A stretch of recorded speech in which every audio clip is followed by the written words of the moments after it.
औज़ुबिल्लाहिमिनश्शैतानिर्रजीम बिस्मिल्लाहिर्रहमानिर्रहीम। आप लोग देख रहे हैं मेरा यूट्यूब चैनल बायोलॉजी ब्रेकडाउन। आज का हमारा टॉपिक है स्पीशीज़। हम क्लास 9 के यूनिट नंबर 2 को डिस्कस कर रहे थे। यूनिट नंबर 2 में हमने इससे पहले वाले जितने टॉपिक्स हैं उन सब के जो है वो डिस्कशन कर ली है। अभी हमारा लास्ट टॉपिक है जिसमें हमने स्पीशीज़ और बायोनॉमियल नोमेनक्लेचर के बारे में जो है वो पढ़ना है। स्पीशीज की सबसे पहले हमें डेफिनेशन पता होनी चाहिए कि स्पीशीज क्या होते हैं। ये ग्रुप ऑफ सिमिलर ऑर्गेनिजम्स होते हैं। एक जैसे ऑर्गेनिजम्स का जो ग्रुप, एक जैसे ऑर्गेनिज्म से मुराद ऐसे ऑर्गेनिज्म हैं यानी उनके अंदर करेक्टरिस्टिक्स जो है वो सिमिलर हों। तो सिमिलर करेक्टरिस्टिक या सिमिलर ऑर्गेनिजम्स जो हैं उनका जो ग्रुप होता है उन्हें स्पीशीज कहा जाता है।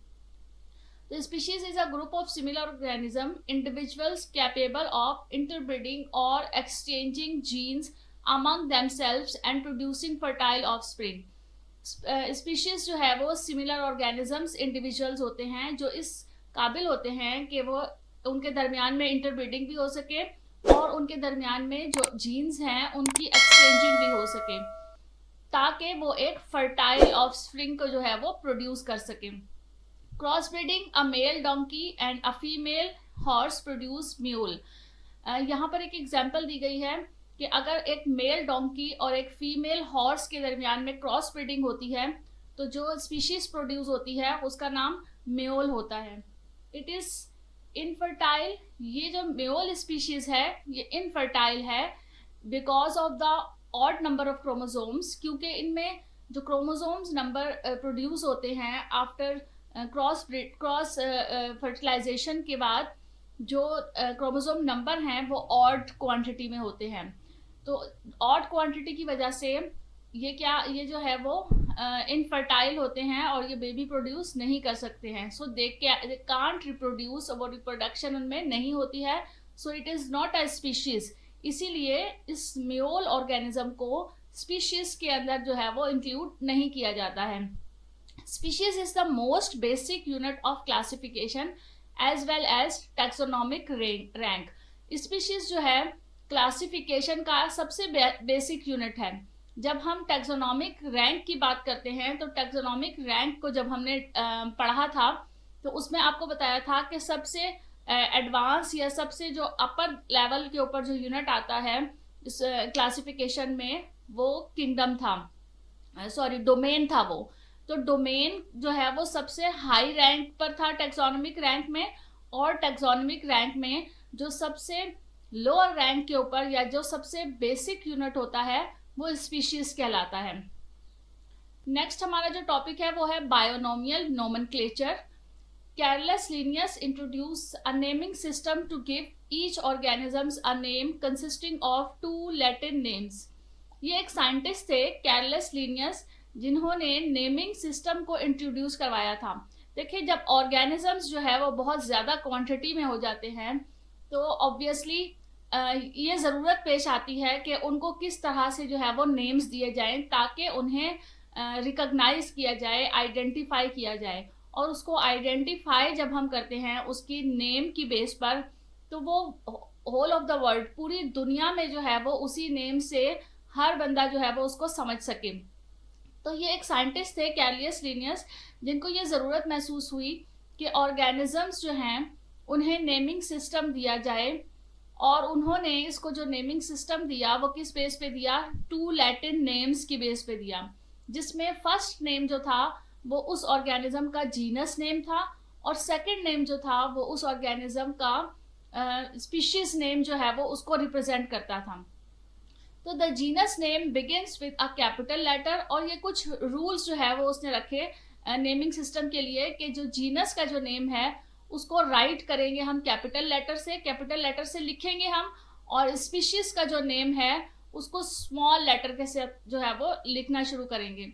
Since each name has 2 parts so it is called binomial nomenclature. लिहाजा हर एक नेम जो है उसके 2 पार्ट्स होते हैं। पहला पार्ट जो है वो जीनस नेम होता है और दूसरा पार्ट उसकी स्पीशीज नेम के अकॉर्डिंग होता है। तो इस पूरे सिस्टम को बायोनॉमियल नोमेनक्लेचर कहा जाता है। इसके एग्जाम्पल जो है वो biological name of human being is Homo sapiens है। अगर हम ह्यूमन बींग्स का, इंसान का जो बायोलॉजिकल नेम है उसको हम देखें तो उसको जो है वो होमो सैपियंस कहकर बुलाते हैं। होमो जो है वो इसकी जीनस है, और सैपियंस जो है ह्यूमन बींग्स की स्पीशीज के अंदर जो है वो सैपियंस होता है। Our genus name is Homo and species name is Sapiens. A genus may have been many species. For example, all cats belongs to genus Phallus including loin. Genus जो है वो क्लासिफिकेशन या टैक्सोनॉमिक रैंक में species से चूंकि higher दर्जे का ऊपर आता है, तो इसके अंदर एक सिंगल ऑर्गेनिज्म नहीं होता, बल्कि उस किंगडम से या उस डोमेन से ताल्लुक रखने वाले बहुत सारे ऑर्गेनिजम्स होते हैं। तो जो जीनस है उसमें बहुत सारी स्पीशीज आती हैं। जैसे कि एग्जांपल उन्होंने दी है कि जो कैट है वो बिलोंग्स करता है या बिलोंग्स करते हैं वो जीनस फैलियस से। जीनस फैलियस से कैट्स बिलोंग करते हैं, जिसके अंदर लॉयंस भी इंक्लूड होते हैं, यानी उस जैसे सिमिलर ऑर्गेनिज्म जो कि कैट की तरह के हैं वो सब के सब जीनस में आएंगे, जीनस फैलियस में आएंगे। इसकी इंपॉर्टेंस क्या है बाइनोमियल नोमेनक्लेचर की, कि ये इससे हमें क्या फायदा हासिल होता है। Why do organisms need to given a scientific name in Latin, और साइंटिफिक नेम देने की जरूरत क्यों महसूस हुई साइंटिस्ट को। Why can't we just use common names for organism, और हम ऐसा भी कर सकते थे कि हम इन ऑर्गेनिज्म का सिर्फ कॉमन नेम जो है उसके जरिए से जो है वो उनको पुकार लेते। A common name will vary from country to country just because different countries. यहाँ पर उन्होंने इसका आंसर भी दे दिया है, यही जो है वो क्वेश्चन के तौर पर भी आ सकता है आपके पेपर में, कि हमें क्यों जो है वो कॉमन नेम की बजाय जो है वो बाइनोमियल नोमेनक्लेचर के मुताबिक साइंटिफिक नेम देने की ज़रूरत महसूस हुई ऑर्गेनिज्म को। तो जो एक कॉमन नेम होता है वो वेरी करता है, यानी वो मुख्तलिफ होता है country to country, even country to country. इसके अलावा वो इलाकों के लिहाज से भी जो है वो मुख्तलिफ होता है। तो just because different countries use different languages, चूँकि मुख्तलिफ कंट्रीज मुख्तलिफ ममालिक में मुख्तलिफ जो है वो लैंग्वेजेस बोली जाती हैं, तो hence there was a need for a universal language. यहाँ पर ज़रूरत थी कि एक ऐसी यूनिवर्सल लैंग्वेज हो जिसे कि सब समझ सकें, सारी कंट्रीज जो है वो उस लैंग्वेज को अंडरस्टैंड कर सकें, समझ सकें। सच एज लैटिन, जैसे कि लैटिन है। Even those who speak the same language sometime use different common names for the same organism.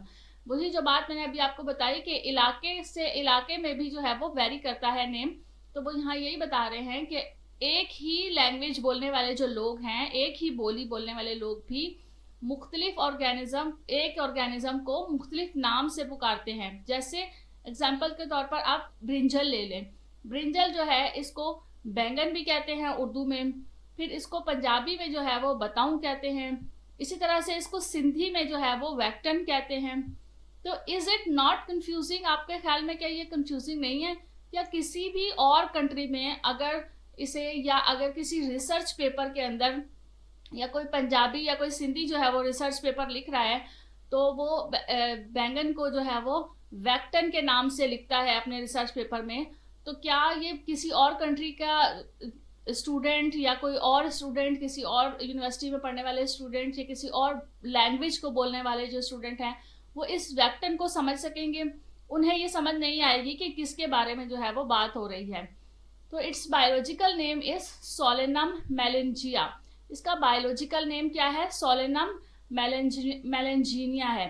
तो find out the Punjabi, Sindhi, Pashto और अदर लोकल नेम्स और German, French, Spanish, Arabic, Russians, Chinese names of the following organisms which will show the importance of biological name. आपको ये एक छोटा सा task दिया है कि आप किसी भी एक उसको लेकर, किसी भी एक ऑर्गेनिज्म को लेकर उसका पंजाबी का नेम सिंधी में, कि सिंधी में उसे कैसे बुलाते हैं, पंजाबी में, पश्तो में, या फिर जर्मन में, फ्रेंच में उसका क्या नाम है, स्पेनिश में क्या नाम है, अरेबिक में क्या है, रशियन में क्या है। पोटैटो, यहाँ पर कुछ एग्जांपल्स दी हुई हैं। पोटैटो का जो बायोलॉजिकल नेम है वो है सोलेनम ट्यूबरोसम, और राइस का जो बायोलॉजिकल नेम है वो है ओराइजा सेटाइवा। तो a scientific name has the advantage of standing for a single kind of animal, plant और micro organism all over the world. तो इसकी इम्पोर्टेंस यही है कि एक साइंटिफिक नेम जो है उसकी एडवांटेज है कि वो उस single kind of animal, plant या माइक्रो ऑर्गेनिज्म को पूरी दुनिया में उस नाम को जो है वो उसी नाम से पुकारा जाता है और सारी दुनिया के लोग उसको उसी नाम से अंडरस्टैंड कर लेते हैं, समझ लेते हैं। नेक्स्ट हमारा टॉपिक है complication of classifying viruses. Viruses भी एक ऐसा ऑर्गेनिज्म है जिसको क्लासिफाई करने में कॉम्प्लिकेशंस पेश आई। क्यों? क्योंकि इसकी कैरेक्टरिस्टिक्स कुछ इस तरह की थी कि साइंटिस्ट को नहीं समझ में आ सकी कि हम उसको किस किंगडम में जो है वो रखें या किस किंगडम से वो बिलोंग करता है।